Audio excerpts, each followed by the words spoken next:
Hey everybody, today I wanted to take a look at the three most overrated contenders in this year's Kentucky Derby. And by overrated, I mean underlay.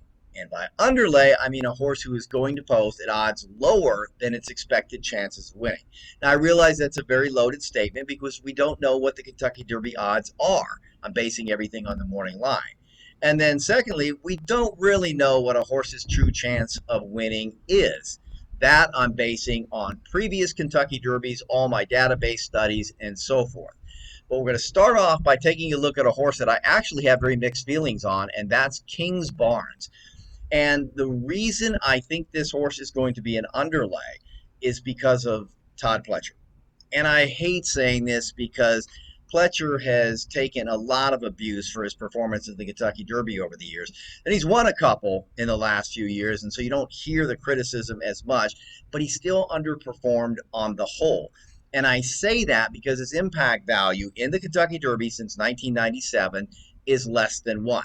Now, a couple of caveats. First of all, I don't have data for 2001, 2006, or 2007. I'm not excluding it because it doesn't make my case, but rather because Brisnet simply doesn't have it. Secondly, I want to explain a little bit about the impact values. I won't dive too deep into that, but they were popularized by horse racing author William Kieran. And what they attempt to do is look at a horse's chances of winning based solely on its mathematical chances without regard to odds. So in other words, in a 20-horse field, each horse theoretically has a 5% chance of winning. We know that's not true. And I will tell you that Pletcher actually performs much worse if we look at an odds-based impact value. But just looking at the impact value alone, Pletcher less than 1. In his favor is the fact that he tends to have a lot of horses in every Derby. And of course, you can only have one winner barring a dead heat. So just keep those things in mind. But overall, I don't think it's a stretch to say that Todd Pletcher has underperformed. And I want to compare him to a trainer who has overperformed, and that's Bob Baffert. Now, I know a lot of you are thinking, well, Bob Baffert, he's got the drug overages and so forth. Yeah, that's true, but at the same time, we can't deny the fact that the guy is very, very talented. It's like looking at the Mr. Olympia contest. All of those guys are on steroids, but they also have a lot of genetic talent. Trust me, I go to the gym, I see guys on steroids all the time. They don't look like Ronnie Coleman. So Baffert is a very good trainer. The biggest difference between Baffert and Pletcher is that Baffert tends to really work his horses throughout the Triple Crown series, whereas Pletcher does not. And I think the fact that Pletcher does not is a big reason as to why he's underperformed. He tends not to push the horses very much. And I know some of you will think, well, that's a good thing. You don't want to push these horses too hard. No, it's actually a bad thing in athletic competition. And I'll use weightlifting again. If you just work out once every week, and every week you go in and you try to lift the most weight you possibly can, you're going to pull muscles, you're going to injure yourself, you're not going to perform well. You have to have the conditioning. And that's what Baffert understands and what I don't think Pletcher does. And it really shows up with lightly raced horses like King's Barnes. Pletcher, with horses with less than 3 lifetime starts, 0 for 15 in the Kentucky Derby since 1997. He's hit the board just once, and that was with Danza. Again, we are missing some data there, but not a good statistic. The other thing is Pletcher with layoffs. Now, this is a little bit tricky in that he won with Always Dreaming off of a 35-day layoff. We're only adding a week here with King's Barnes, but there's a couple differences. It is true that Always Dreaming was fairly lightly raced, but he did start as a 2-year-old. You remember that whole Apollo curse, which was blown up by who? Bob Baffert and Justify. The Apollo curse was that no horse since the 1800s, 1885, I think, had won the Derby since Apollo. And then Justify won it, and he won the Triple Crown. I hate to say it, but I think if Pletcher was the trainer of Justify, I don't think he would have won the Triple Crown. With these lightly raced horses in particular, because they're already behind the 8 ball, the conditioning has to be that much better. You'll remember with Always Dreaming that he had a bullet workout at 5 furlongs prior to the Kentucky Derby. King's Barnes, the typical Pletcher routine, a 4 furlong workout, fairly slow, just not what I think this horse needs. And again, I think this horse is tremendously talented. So we covered the days part here in all of that. The other thing I wanted to bring up, and I'm a little bit hesitant here, and maybe in the comments, some of you guys who are, pedigree experts, you can weigh in on this, but no horse with Tappet as its sire or dam sire, I said grandsire, it should be dam sire, has won the Kentucky Derby since 1997, and only one has hit the board. That was Tacitus. Again, in those missing years, Essential Quality, I know, was a Tappet horse too that did hit the board, but no horse has won. Now, there's a lot of reasons or speculation as to the reasons for this, and many think it's because Tappet was a very fragile sire. I think that makes sense. Again, if you have different opinions, by all means, list them in the comments. And then going back to the Pletcher factor, this is where Pletcher tends not to do as well, is with these fragile horses, with these lightly raced horses. So I think King's Barnes could be an underlay on the first Saturday in May. The other horse I want to take a look at is everybody's favorite horse from Japan, and I hope I am pronouncing this right, Derma Sotagaki, 10-1 on the morning line. Therein lies the problem. Because Japan has done so well on the international stage, you have people just glomming onto this horse, and I don't think they're really looking at the circumstances. Let's start with the fact that the UAE Derby, there hasn't been a horse to hit the board in the Kentucky Derby in 18 tries coming from the UAE Derby. And this is where politics rears its head. There is no way in the world that this should be a grade 2 race. None. It just doesn't justify it based on the horses coming out of that race. It's a grade 2 race because Churchill Downs would like more of an international flavor. I get it. I totally understand it. But this is a political move, and these horses have underperformed. One of the big reasons that they have underperformed is right here. You're going to see the ESR and the LSR. ESR is my own measurement of early energy. It's an early speed ration. The LSR is late speed ration. That's late energy disbursement. And in the Kentucky Derby, there's a lot of energy that's used. Typically, the ESRs, the lower the better, is a -10. That's usually the par. You'll notice here that this horse ran a -1, and he led. There is no way in the world that he's going to lead the Kentucky Derby with a -1 ESR.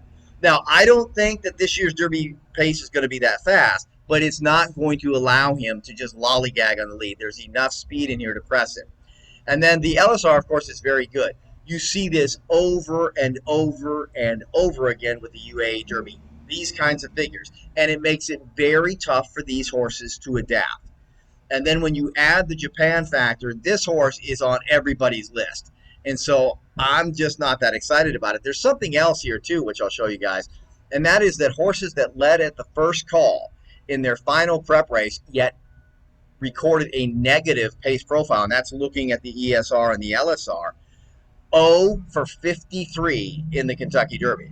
And again, it speaks to the fact that if you come into the Kentucky Derby having rated on a slow pace last time, or just really rated at all, you're in big trouble. The time to rate is Forte shows Derby. A lot of factors that I don't like. He's really kind of an accumulation of things. First of all, we already talked about Todd Pletcher. That's the trainer of Forte. Secondly, the big thing with him is in his performances. A lot of people mention that last prep race was not super impressive. And when you look at it from a number standpoint, it gets even worse. The -10 LSR that Forte recorded in that race, and we already talked about what LSRs are a little bit earlier, was his worst since October as a 2-year-old. So while it was visually impressive, all the horses that he was passing, they weren't going very fast. And it's not the -10 LSR in and of itself that's the concern, because lots of horses have won the Kentucky Derby with an LSR of -10 or worse. Only one, by the way, has won with an LSR of -15 or worse, and that was Mine That Bird, who had great ESRs. Forte doesn't show that. But nonetheless, like I said, that's not the point. The point is that it's a huge regression from where he'd been earlier. Couple that with the Pletcher factor, and you couple that with the fact that his last workout was a 16% rating on my rating scale. Horses with workouts less than 25% that were rated have won just one Kentucky Derby in like 53 tries, something like that. So a very negative impact value.